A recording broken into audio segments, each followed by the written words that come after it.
Hi friends, কেমন আছো তোমরা? আশা করি সবাই ভালো আছো আর ভালো থাকতে হবে, তাই না? চলো, রাসমেলায় গেছিলাম। তো রাসমেলায় ঘুরলাম। বেশ অনেক দোকান উঠেছিল। তো আমরা বেশি দূরে ঘুরিনি, কেননা বেশ একটু হালকা হালকা ঠান্ডা লাগছিল। তাই মেয়ে আমি গেছিলাম। তো অল্প দোকান ঘুরে পাপড়ি চাট দেখতে পেলাম। পাপড়ি চাট আমার খুব ভালো লাগে, আমার ভীষণ ভালো লাগে।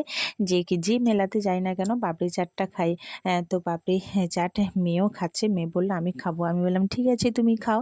তো মেয়ে খাচ্ছে, বললো মা পাপড়ি চাটটা তো বেশ ভালোই লাগছে খেতে। আমি বললাম ঠিক আছে খাও। তো মেয়ে পাপড়ি চাট খাচ্ছে। তারপরে আমি তো খাবোই। তো এই দেখো আমিও খাচ্ছি। ক্যামেরাম্যান কে যেন আমার মেয়ে, ও ঠিকঠাক তুলতে পারেনি, যেভাবেই তুলেছে সেভাবেই দেখালাম। তো ভালো লাগছিলো পাপড়ি চাটটা খেতে। তোমাদের কেমন লাগে জানি না, আমার কিন্তু খুব ভালো লাগে। তো যেখানে যাই আমি পাপড়ি চাটটাই খাই, ভালোই লাগে খুব। তো পাশে মোমো দেখতে পেলো মেয়ে। তো মেয়ে বলল মা আমি মোমো খাবো। আমি বললাম ঠিক আছে খাও।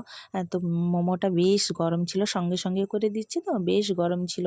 মেয়ে খেতে পাচ্ছিল না, ছটফট করছিল। আমি বললাম ঠিক আছে বসে ধীরে ধীরে খাও, কোনো অসুবিধা নেই, আস্তে আস্তে করে খাও। একটু একটু কেটে কেটে খাচ্ছে, গরম লাগছে আর কি করবে। তো আমিও বললাম ঠিক আছে, আমিও খেলাম। তো গরম গরম দেখে আমি বললাম না আমিও এক প্লেট খাই। তো আমিও খেলাম, ভালোই লাগছিল। বেশ চাট দিয়ে খেতে ভালো লাগছিল। মোমোটা গরম গরম খেলেই সত্যি খুব ভালো লাগে। তো জানো মোমো খাওয়ার পর ওখানে না আজকে যাত্রা হচ্ছিল। তো যাত্রা তো আমি দেখি না, তবে একটু ঢুকে গিয়ে দেখলাম। তো তোমাদের দেখাচ্ছি, এই দেখো যাত্রা হচ্ছে। যাত্রাটা কিন্তু খুব ভালো হচ্ছিল, কিন্তু ঠান্ডা পড়েছিল।